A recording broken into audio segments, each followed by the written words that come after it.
नमस्कार, good morning India voice देख रहे हैं आप और मैं हूं आपके साथ प्रज्ञा मिश्रा। बुलेटिन की शुरुआत करेंगे बड़ी और अहम खबर के साथ। तो सबसे पहले बात कर लेते हैं मिल्कीपुर उपचुनाव में समाजवादी पार्टी के प्रचार में जय संविधान के बैनर तले योगेंद्र यादव नजर आ रहे हैं। उनके गले में बाबा साहेब भीमराव आंबेडकर की तस्वीर है और वे खुले तौर पर पीडीए यानी पिछड़ा दलित और अल्पसंख्यक गठजोड़ की बात कर रहे हैं। योगेंद्र यादव का कहना है कि ये सिर्फ एक चुनावी लड़ाई नहीं बल्कि सामाजिक न्याय की लड़ाई है। अब देखना ये होगा कि पीडीए का ये समीकरण समाजवादी पार्टी को कितना फायदा पहुंचाता है। हमारे संवाददाता विनय मिश्रा ने योगेंद्र यादव से बात की, देखिए हमारी ये खास रिपोर्ट।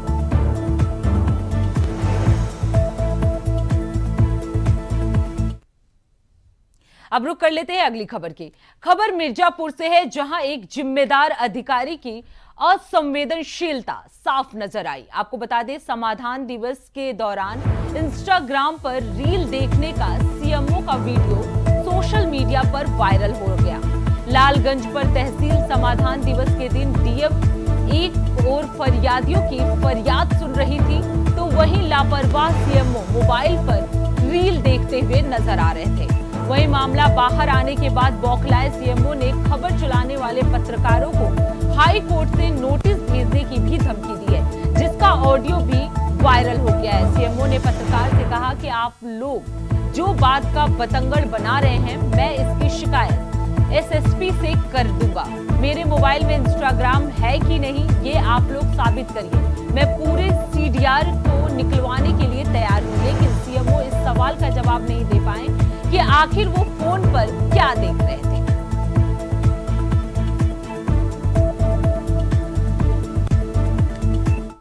हम इंस्टाग्राम तो नहीं लिखे हैं, मोबाइल पर आप देख रहे थे, अब क्या देख रहे थे नहीं बता सकता। इंस्टाग्राम अभी आपको सारे मैसेज सारे न्यूज देख लीजिए, पढ़ लीजिए। नहीं, हमने नहीं लिखा। और अब मेरी बात सुनिए, और लोगों का आप किसने लिखा है, क्या लिखा है, वो सब नहीं। मेरी बात श्रीमान जी, मेरी बात से मैंने ये लिखा, मोबाइल पर आप कुछ देख रहे थे। आप ठीक है, आप जो भी लिखे हैं आप अपना उसको करिए। नहीं, वो तो हम नहीं है, वो हम साबित करें। नहीं, आप जो करेंगे, लेकिन हम आपको भेज दे रहे हैं अपना जो हमने लिखा है।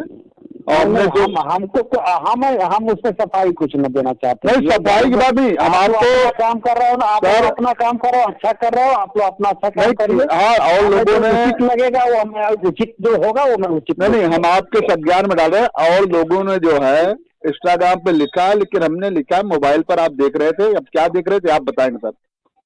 और आपको जहां भी करना हो, सम्मान भेजना, जो भी करना,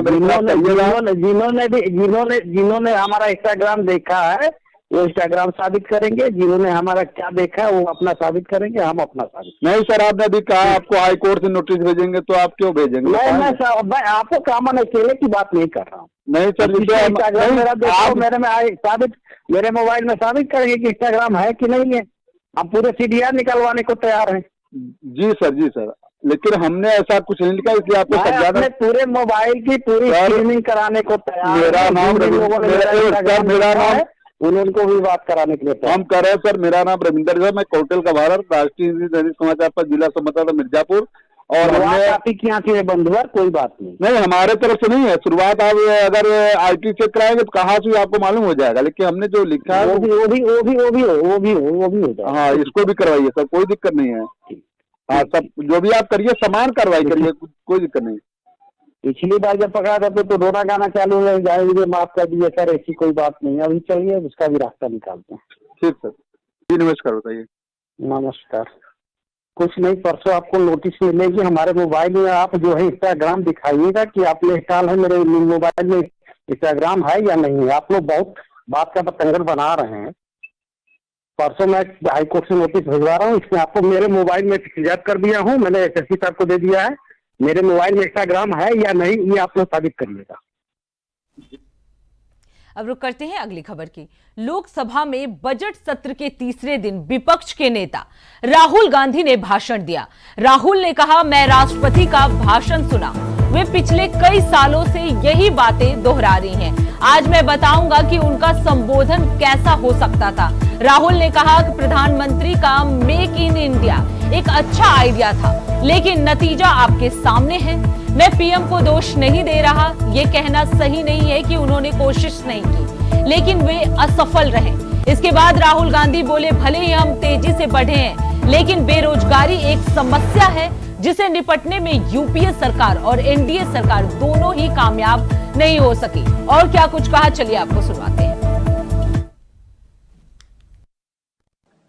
Meaning the entire population of Himachal Pradesh was added to the voter rolls of Maharashtra. Please understand what I am saying. In Lok Sabha, the difference between Lok Sabha and Vidhan Sabha was the population of Himachal. The entire population, almost 70 lakh new voters suddenly arrived between Lok Sabha and Vidhan Sabha. Now, the most interesting part, and the Prime Minister is not looking at me. The most interesting part, सुन रहा है, मजबूरी है। आप the तर्क पे most बात करना, interesting part, तर्क पे सब सुनेंगे। देख नहीं रहे, तर्क पे बात करो। मुंह नीचे कर लिया suddenly. The most interesting part is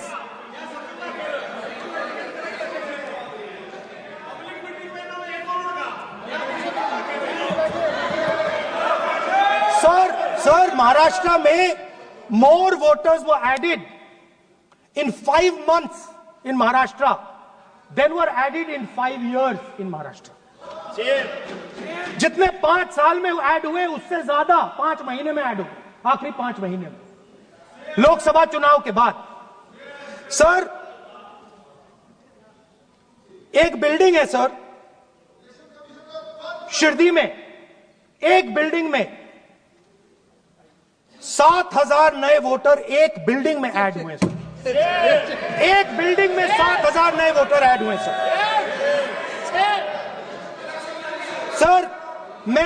मैं कोई आरोप नहीं लगा रहा हूं, मैं सिर्फ ये कह रहा हूं सर कि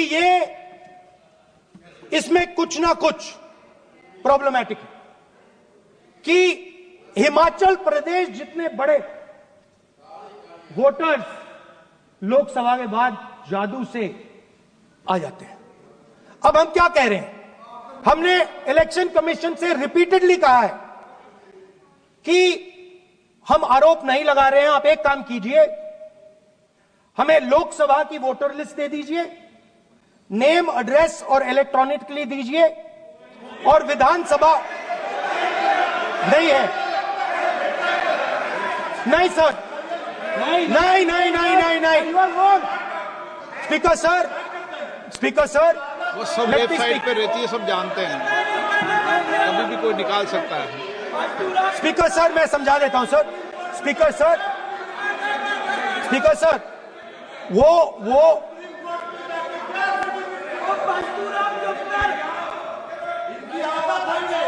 speaker sir, almost 90% of Telangana is either Dalit, Adivasi, backward, or minority.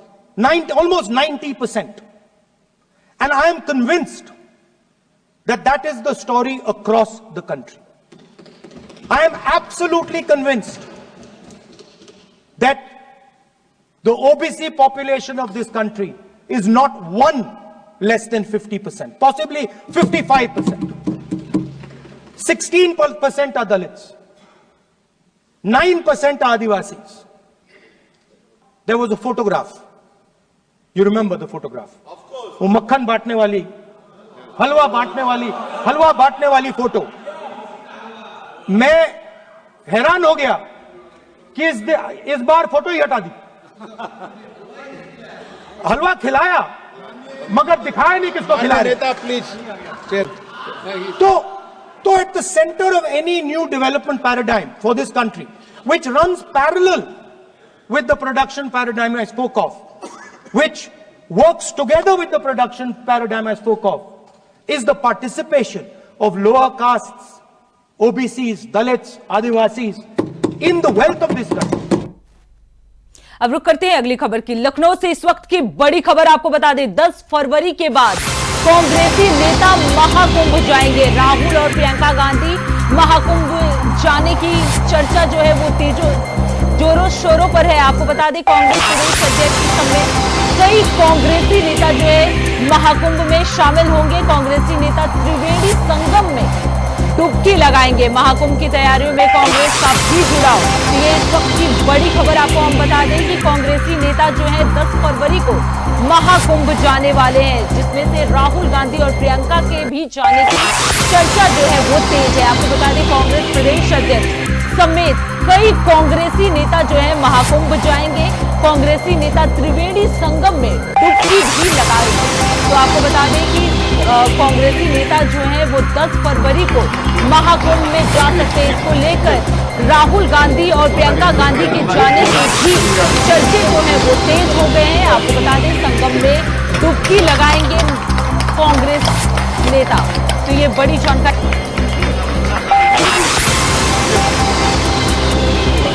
कब जा सकते हैं। राहुल और प्रियंका के भी जाने की चर्चाएं जो है वो तेज हो गई हैं। तो संगम नगरी में डुबकी लगाएंगे कांग्रेसी नेता।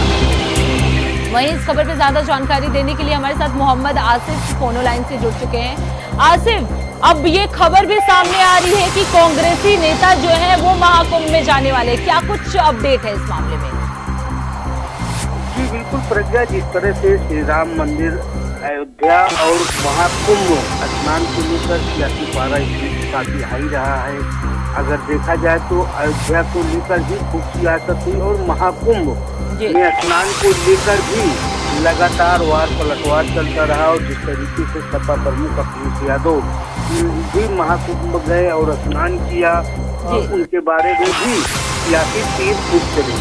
बात अगर कांग्रेस की करें तो कांग्रेस नेता राहुल गांधी और प्रियंका गांधी 10 फरवरी के बाद महाकुंभ जा सकते हैं और वहां पर स्नान कर सकते हैं। और जिस तरीके से खबरें आ रही हैं कि इस दौरान कांग्रेस प्रदेश अध्यक्ष अजय राय और अन्य नेता भी कांग्रेस जो है त्रिवेणी संगम में डुबकी लगाएंगे। और महाकुंभ की तैयारियों में कांग्रेस का भी जुड़ाव देखा जा सकता है। हालांकि अभी इन नेताओं की योजनाएं बन रही है कि 10 फरवरी के बाद किस तारीख को महाकुंभ जाकर स्नान करेंगे। फिलहाल कांग्रेस ने भी बड़ी तैयारी की है और जिस तरीके से जो है सूत्रों के हवाले से खबर आ रही कि नेता राहुल गांधी और प्रियंका गांधी, प्रदेश अध्यक्ष अजय राय समेत कई नेताओं का समूह संगम जा सकता है। और इस दौरान जिस तरीके से अगर देखा जाए महाकुंभ में, तो महाकुंभ में कांग्रेसी नेताओं ने सहायता शिविर भी लगाया था और एक बड़ी तैयारी भी श्रद्धालुओं के लिए किया था। फिलहाल अभी तिथि है निर्धारित नहीं है, लेकिन इतना जरूर है कि राहुल गांधी प्रियंका गांधी संगम में डुबकी जरूर लगाएंगे। बिल्कुल आसिफ, अगर देखा जाए जिस तरीके से विपक्ष जो है लगातार हमलावर रहा है, महाकुंभ में भगदड़ हुए थे उसको भी लेकर काफी हमलावर रहा, तो इस तरीके से अब 10 फरवरी को कांग्रेसी नेता का वहां पहुंचना क्या कुछ मायने निकाले जा सकते हैं? देखिए, अगर बात आस्था की करें तो महाकुंभ में चाहे जो भी दल के नेता हैं वह जाना चाहेंगे, क्योंकि जिस तरीके से महाकुंभ में भगदड़ मची को लेकर तमाम सवाल कांग्रेस ने भी खड़े किए। समाजवादी पार्टी लगातार सवालों की बौछार लगाती चली आ रही है, अब भी व्यवस्थाओं पर सवाल खड़े कर रही है। लेकिन अब जो खबरें आई हैं राहुल गांधी और प्रियंका गांधी को लेकर, तो यह पक्का है कि वह संगम में डुबकी लगाने जाएंगे और यह दिखाने की कोशिश करेंगे कि उनका आस्था से ही बड़ा जुड़ाव है। भले ही वह सवाल खड़े करते हैं व्यवस्थाओं को लेकर, श्रद्धालुओं की उनको जो सुविधाएं मिलने वाली है और जो हादसा हुआ, लेकिन अब यह तय हो चुका है कि राहुल गांधी और प्रियंका गांधी के साथ उनके नेताओं का दल संगम में डुबकी लगाएगा। और यह किसी 10 तारीख के बाद ही जो है तय होगा कि किस तिथि में राहुल गांधी और प्रियंका गांधी जाएंगे। हालांकि सियासी वार खूब हो चला है महाकुंभ को लेकर। जिस तरीके से महाकुंभ में हादसा हुआ, कई लोग हताहत हुए, लगातार राहुल गांधी, प्रियंका गांधी, प्रदेश अध्यक्ष अजय राय समेत कई ऐसे नेता हैं जो महाकुंभ की व्यवस्थाओं को लेकर योगी सरकार को निशाने पर ले रहे हैं और घेरने की कोशिश कर रहे हैं। बिल्कुल आसिफ, जिस तरीके से वार पलटवार तो हुआ ही, लेकिन इसी बीच राहुल गांधी और प्रियंका गांधी के एक महाकुंभ पहुंचने पर यह साफ जाहिर होता है कि सनातन धर्म को कहीं ना कहीं ध्यान में रखते हुए ये वहां पहुंच रहे हैं। बहुत बहुत धन्यवाद आसिफ इस खबर पे विस्तार से जानकारी देने के लिए।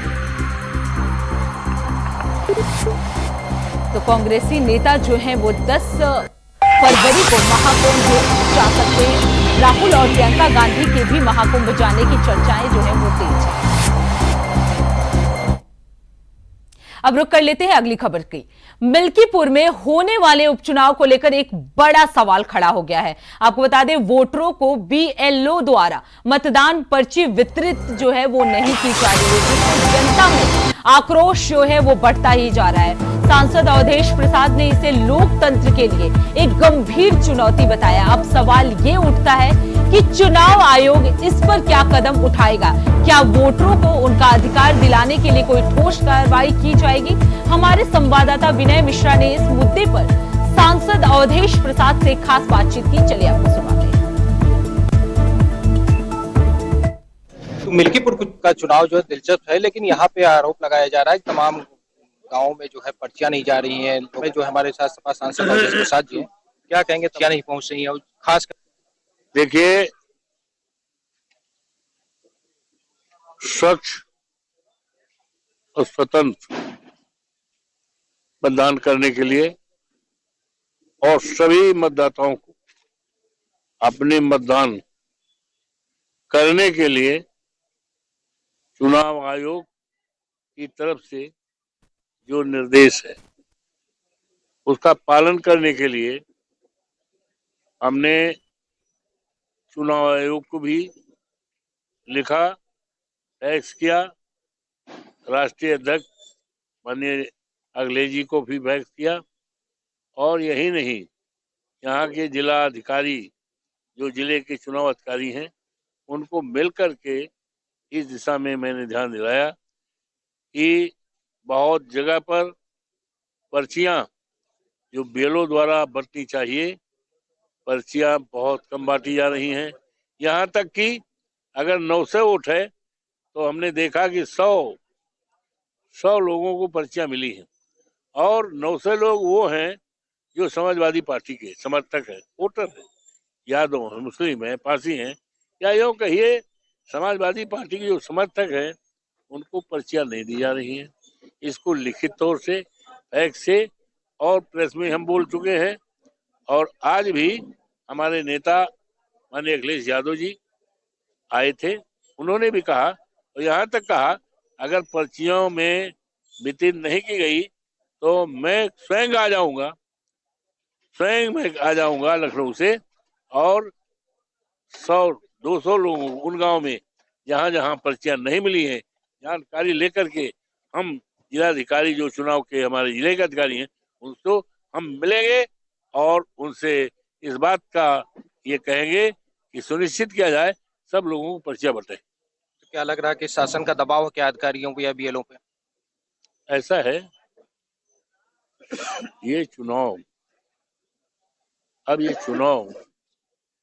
जनता और सरकार के बीच हो गया है।